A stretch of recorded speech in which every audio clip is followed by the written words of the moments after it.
Android has a native built-in tracker for your screen time, but sometimes users miss this because it's kinda hidden under the Digital Wellbeing settings. To view your screen time, we'll go to Settings first, and then scroll down to Digital Wellbeing.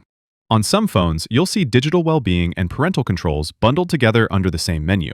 The Digital Wellbeing menu will look visually slightly different across different Android phones, but regardless of your phone, you'll see your screen time here, with a breakdown of which apps you've used the most.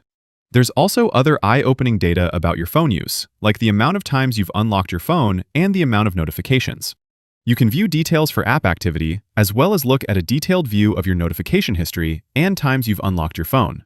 These are all pretty good insights showing real data of your phone use, and most users usually don't realize how often and how much time they spend in their apps.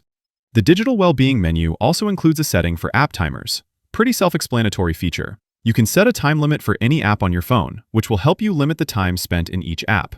Once that time limit is reached, your phone will tell you you're done for the day with that particular app and you can come back tomorrow.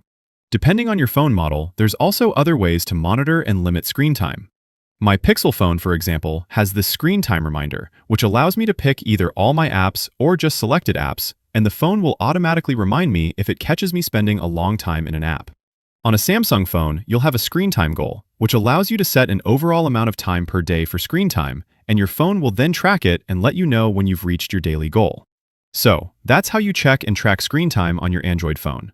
Click that like button if this helped, subscribe for more, and I'll see you all in the next video.